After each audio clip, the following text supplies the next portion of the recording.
think we're going to get started. All right, thank you guys for coming out this morning. My recital is Percussion and Poetry, the music of Nathan Daughtrey, inspired by the poems of Brian Andreas. When I was choosing my recital, I was a music major with a creative writing minor, and I was thinking of ways to think of what I could do for my capstone. And through my research, I noticed there was a lot of keyboard percussion material inspired by poems and literature. And further in my research, I discovered Nathan's music, and I liked the fact that he exclusively used this one poet, so that was my inspiration for this capstone. So before I begin the music lecture, I'll just give a quick background of both the composer and the poet. Dr. Nathan Daughtrey was born in 1975 and received his Bachelor of Music Education, Master of Music and Percussion Performance, and Doctor of Musical Arts from the University of North Carolina at Greensboro. He's written over 60 publications for percussion ensemble, concert band, orchestra, chamber ensemble soloists. He is the only composer in the history of the Percussive Arts Society International Composition Contest to win the second and third place with his works Limerick, Daydreams, and Adaption in 2004. He has recorded 2 albums, Spiral Passages in 2001 and The Yuletide Marimba in 2008. He served as a visiting lecturer of percussion at the University of North Carolina at Greensboro, and is currently a visiting lecturer of percussion and music composition at High Point University. He also remains active with the Composition Contest Committee of the Percussion Arts Society, and he also edits keyboard percussion articles for Percussive Notes. Dr. Daughtrey is a performing artist and clinician for Yamaha Corporation, Vic Firth, Zildjian cymbals, and block swamp accessories. And background on Brian Andreas. He was born in 1956 in Iowa City, Iowa. He is a writer, painter, sculptor, technologist, and publisher. He obtained a BA in Theater and English from Luther College in Decorah, Iowa in 1979. He later obtained an MFA in Fiber and Mixed Media from John F. Kennedy University in 1992. And during the years of 1993 and 1994, he established Story People in Decorah, Iowa, where a lot of his poetry and his artwork is published there, and he's still currently doing that. So he's delighting a lot of people with his paintings, sculptures, and books. He was nominated for the Pulitzer Prize in Poetry for Traveling Light in 2003 and Some Kind of Ride in 2006. Mr. Andreas currently lives in the San Francisco Bay Area in California, working with canvas, wire, wooden boards, and various other tools for storytelling. He has published a total of 11 books, the most recent, Something Like Magic, published in October of this year. And I also managed to acquire some of his more hand-drawn books.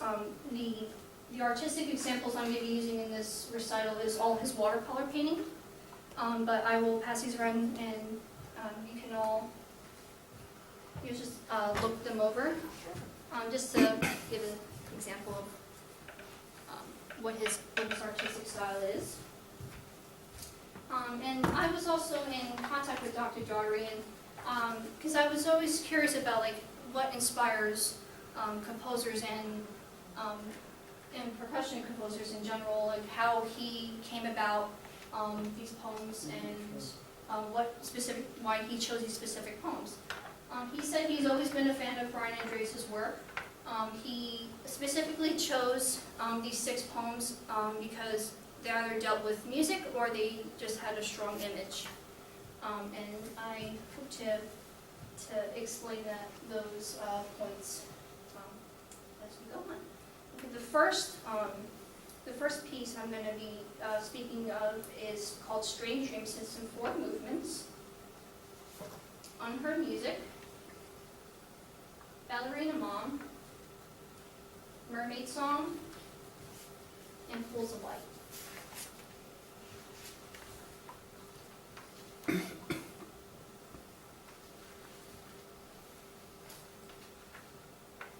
Don't you hear it? She asked. And I shook my head no. And then she started to dance. And suddenly there was music everywhere. And it went on for a very long time. And when I finally found words, all I could say was thank you. So the entire movement is more of a literal interpretation. So in the very beginning of this piece, we have the soprano saxophone, which we have the B flat clarinet part for, has the opening 4-note question of "Don't you hear it?" And the marimba has a more shaky response, saying I shook my head no. And this continues further on with the saxophone getting to higher ranges and still using the 4-note theme. And at measure 11, the marimba adapts this 4-note pattern and uses as an ostinato, which continues throughout the entirety of the piece. And the saxophone expands on this 4-note pattern. And at 31, it then adopts the 4-note ostinato while the marimba takes the 4-note melody. And this is just a more example of the music continuing on. What I found very interesting at measure 60 is when the marimba has this fermata to make it seem like the music is stopping, but it continues. So it's a little bit of a joke there, and I think it's a really neat thing in composition-wise to make the listener think, oh, it's over, but it's not. The music is still continuing, it's still growing, and it reaches the climax at 66 where it has the fortissimo, and then it starts dying down a little bit with the marimba continuing to do the 4-note ostinato, but the saxophone's part is much lighter.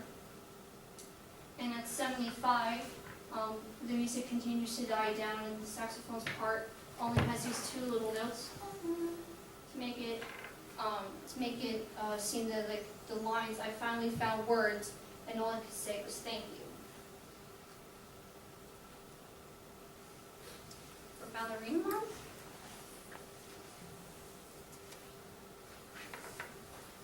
whenever she stood in line at the bank or while waiting for the bus, I noticed her feet. The right, always in front, and perpendicular to the left, just so. Even after 2 children, she still dreamed of being a dancer. The opening saxophone line has the Lydian mode, and what I found really interesting is that the raised fourth is at the very beginning of this piece to evoke more longing in the line, and alludes to the mother just dreaming about being a dancer, and she is further going into a daydream. The marimba pattern dance, he writes that is 3 6/8 measures and a 7/8 measure, but the 6/8 measure is written more as a 3/4 measure, and that's the pattern that we have. And the Lydian continues in the marimba part. We just have the example of E major, but A major is also played further on. And the dance continues, and the saxophone's part is more embellished. It has a lot of staccatos, double pacciatoras, to make it seem like the dance keeps getting interrupted, like she's got 2 left feet.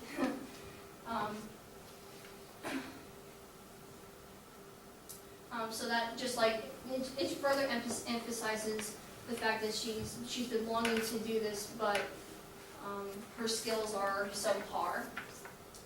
In the marimba line, we have these little glissandos to make it seem like she's kind of tumbling down, that she's still unstable in her dancing.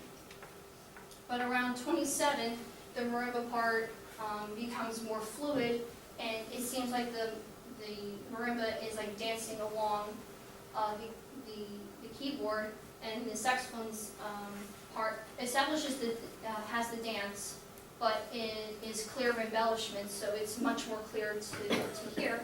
It's making it seem like the mother's dancing is more free, and she feels more alive.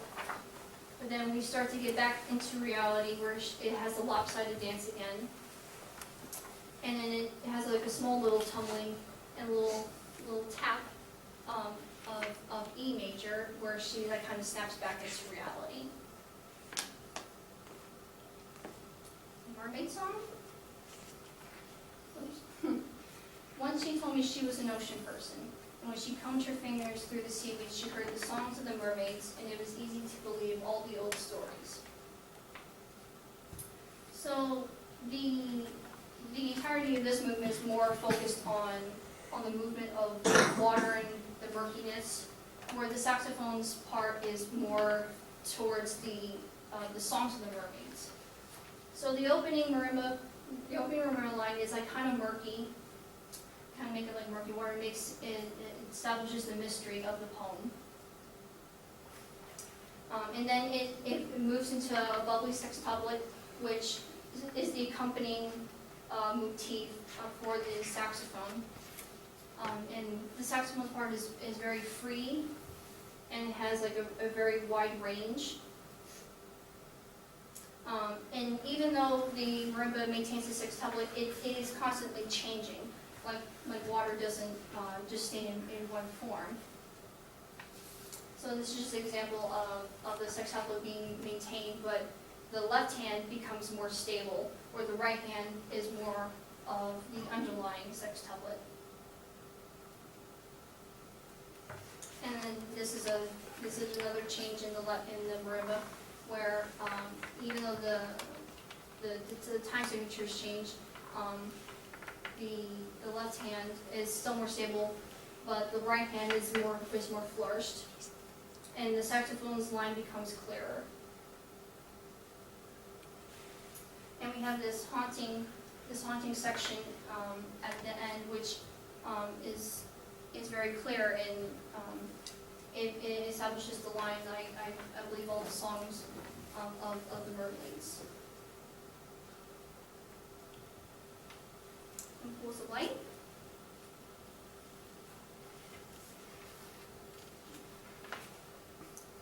My favorite time of day is just after dark, when all the thoughts of what must be done stop, and small pools of light come alive on tired faces everywhere. So he definitely uses the image of the pools of light. The opening section. This is the second part of the opening, where it's just like a wash of sound. He describes it as the energy you muster when you're coming home from like a long day at work and you're just trying to muster up the energy to finish what you have to do for that day before you succumb to sleep or whatever. Now he uses an update of a two-part invention. So the theme is set in the saxophone, where the marimba's part has the counter melody. And this is just an example of development, which is a lot more bulkier. But we can see that it's a more unison section here. And at 29, the saxophone comes back with the theme, but it's in a different key. And the two-part invention and the fugue follow the same format, but the two-part invention always goes to different keys other than the fugue, which always resolves in the dominant, in the tonic. And this is just more example of the development. At 35, the saxophone has a theme and it's still in a different key. It does have a recapitulation at 40.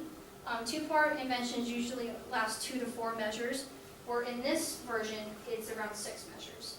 So it's just more of a change. And he also adds this little extension here, which really is just like a drive for like the last bit of energy. And the saxophone comes in at the very last measure and adds like adds more color and more dissonance to the marimba's running line. And then finally ends and extinguishes all light. And this is the artwork.